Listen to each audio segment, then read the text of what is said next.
been Hunt 919, Truth to Sports. Ride with me. Going to college. So obviously you chose Colorado. Yeah. They were 20 in 2022. They went 1-11. Okay, you played Mhm. with Jordan Tyson, Boy, Anthony Hankerson, my boy. Michael Harrison. Yep. Man, So my you boy. had some very good players. Now you did make an appearance in the TCU game. I saw that. Mhm. But you coming from where you came from, being very successful at a high level, how did you deal with that 1-11 season? So I mean, it was really. It started. I mean, it started fall camp for me, where it kind of got rough. So coming in, I mean, obviously you're a freshman. Right. I was in that third, fourth group, trying to fit in, trying to get in, trying to find my way.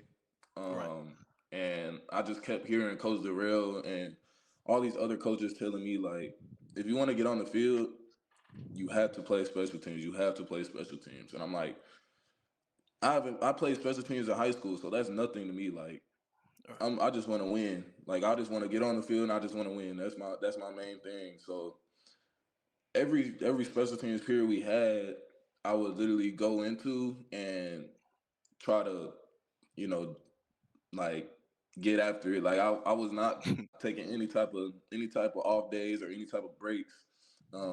Besides like the times like I could just go to the back and chill after my reps. But I mean, when I was in, I was going full tilt. I was trying to win. I was trying to show them that why I should be on the field. And Right.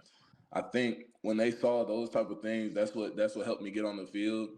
Um, Okay. they started rotating me in. I started learning the offense. I started paying attention to the little things, because we were running the pro style at the time. So there was a lot of different checks and a lot of different things that you have to look for. Hmm. And being that young guy, that was something that I had to learn.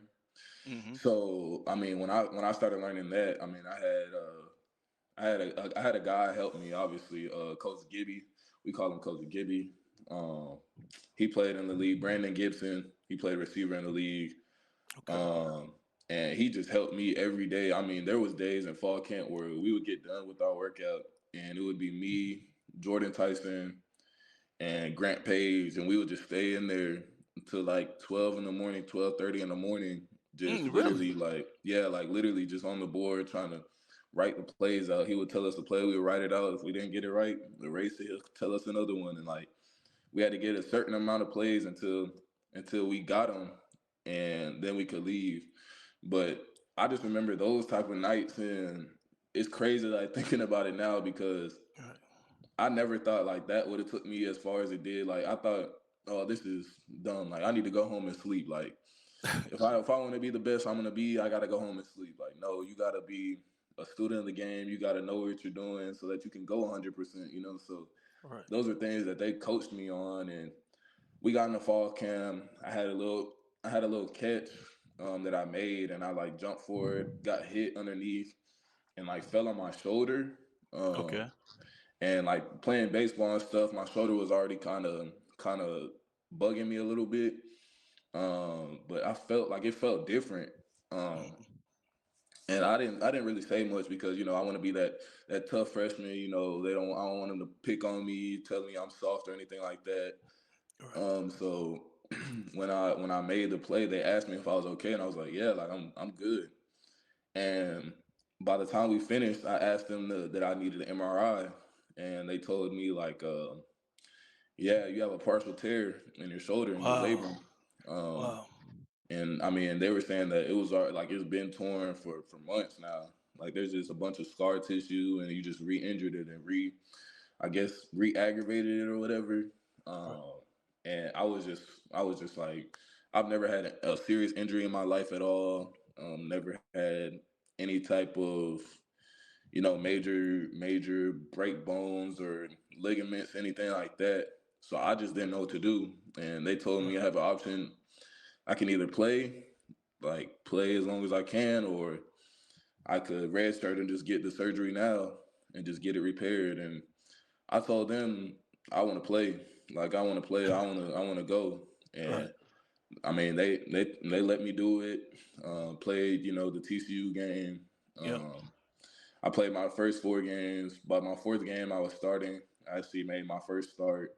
against UCLA, uh, Okay. Okay. and I actually got hurt in that game on special teams. Actually, on special teams, blocking, was holding a guy up and just snatched the muscle all the way off, and Wow.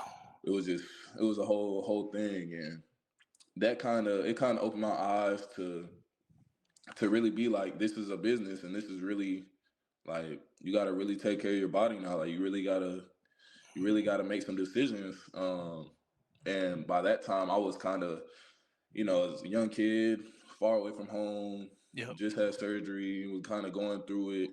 Yep. But I mean, like I was saying, my parents, they helped me so much. They were telling me like, your time is coming, your time is coming. Like, God has a plan for you. He has a plan for you. And Yep. at the time, you don't want to hear that. You want to be out on the field. You want to be doing things. And Right. now I just look back and it's crazy because like now, I mean, even when I was at ECU and we had our 2-10 season, I was looking like, this maybe it's just not our time right now. Maybe this just isn't our time. Maybe he has something in store for all of us next year. And then what do you think? Like the next year we go to a bowl game, they beat NC State. Like Yep. it's it's just a crazy thing to think about. And I never try to get too high or never try to get too low. And I think that's the best way to deal with adversity, because my motto is always pray, like expect the worst and pray for the best, because then you Right. can never be disappointed.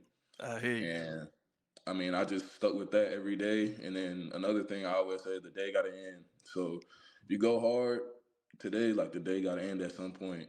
So that's something that I always take into an account. So Very mature, man. Yeah, I mean, that's a very mature answer coming from a young kid, especially going into your freshman year to 1-11 and coming from where you come from, to have that type of mentality and to work that hard studying. You know what I'm saying? yeah. Says a lot about you. And I guess with you playing special teams, because I was looking for your stats, when you was at Colorado and there wasn't a lot of stats, but that's hmm probably because you're dealing with injury and you was on the special teams for the most part, Yeah. correct? Yeah. Okay, Yeah. I understand. Well, you did what you had to do to that. So let's kind of move along. So obviously the Coach Prime era is coming. Okay, and after that Yep. 1-11 season. Okay, were you there? I mean, you was obviously there the year before he arrived, but when your season was over, did y'all know that Coach Prime was coming? The rumors were going around and stuff. Right. We had got an ear about it before we left for break. Um, Okay.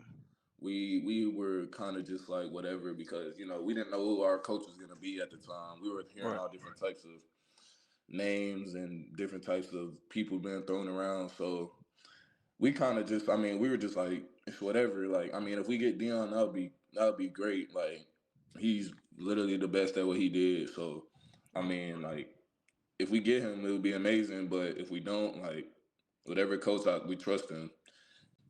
So, when we heard the news, actually, when we got back, we had, I think it was a Saturday night, or yeah, Saturday night. They had texted all of the guys or sent like a reminder out to our group like chat or whatever, for the Right. team, and they told us like be in the team room at 11, and we kind of had an idea like they were gonna like hire a coach and get a coach in here.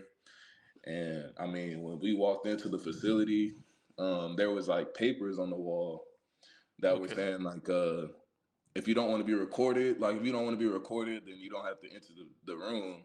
Which Okay. obviously, I mean, if it's a team meeting, so you don't enter the room, it's gonna be it's not the best idea. But Right. we Right. had we had did that, and then like I already kind of had the idea like it's Dion. It has to be like there's Okay. nobody else that would be recording. There would be nobody else that would be bringing in with this amount of attention and all these type of things. And I mean, when we found out, we were so happy. Like we was, oh yeah, like this is gonna be our year. Like we just got the best, like best, one of the best players of all time. Okay. Um, we were super excited. And when it came in with that message, The Louis Leggett speech. I was going to ask you about yeah, that. Yeah. yeah. So we came in with that message. I think it shocked a lot of people, Yes. and it shocked a lot of people outside of the team too. But in my mindset, it was a challenge. Like like I was kind of saying, like I've always been that guy. Like I was saying before, I've been the young. Like I was the smallest guy. I never was like really the top tier guy until my senior year. So growing up, I was always the guy that had to earn what he got, and Right. that was nothing new to me. So when he came in with that, I was happy because I was like, now I Okay. get the opportunity to really show like what I can do. But at the same time, you also have to remember that I had just had surgery, and I was just Right. coming off of my surgery, so I was a little rusty, a little nicked up still. I really didn't have my full range of motion. I made a couple plays, spring ball, a couple plays. Like we had OTA 7-on-7 stuff, but I wasn't really making these big plays like some of these other guys. Okay. And it just kind of like woke my eyes up about when all that stuff happened, that this is really a business, and this is how it's gonna be. Like Right. if you want to go to the next level, this is how it is at the next level. If you're not the best guy, then they're gonna find the best guy, and Right. that's just kind of my mindset behind it. You know, I don't have any type of hard feelings or anything. Um, when he told me that they were going in a different direction. Um, I appreciated it. I mean, I like it sounds weird, but I appreciated him saying that because most coaches nowadays are gonna tell you, we can't do this, we can't, or they're gonna make you promises that they know they can't, you Right. know, and they're gonna Right. tell you what you want to hear. And That's right. he told a lot of guys what they needed to hear. And Respect. without him, if he would have told me that they were gonna promise me this and promise me that, and I stayed, Mm-hmm. then all the things at East Carolina wouldn't happen, and I wouldn't Right. be sitting in Ames, Iowa right now. So I Right. mean, I'm grateful for it every day. Have no hard feelings, you know. Have a lot of good friends that were still there, like you were saying, like Mikey Harrison. Yep. Um, who else could I? Anthony Anthony Hankerson was Hankins. there. Yep. Yep. Yep. Jordan Van Tyson. Wells was there. Yep. He's from the same city. We're from the same city, so we always been close. And there was just a lot of guys that I was just happy for, you know. Right. And all of us got a different mission. God has a different plan for all of us. Yep. So that's just how I looked at it, and I looked at it as a blessing because now I could look back and be like, it was for the best, you know. So Very, yeah, very respectful. Very, I mean, you very respectful. And it's funny because you're so good at answering these questions that was you answered some of the questions, so I don't have to ask you now. But one of the questions I do want to ask you, but you already answered it, but I just had to ask it. I was going to ask you, did it motivate you or did it make you angry with that Louis Luggage speech? And you answered it. It motivated you. So, yeah, it motivated me. Yeah, and definitely. it actually ended up helping me because we're going to go into your first transfer because you I thought you made a huge mistake. It's been Hunt 919, Truth Sports. Ride with me.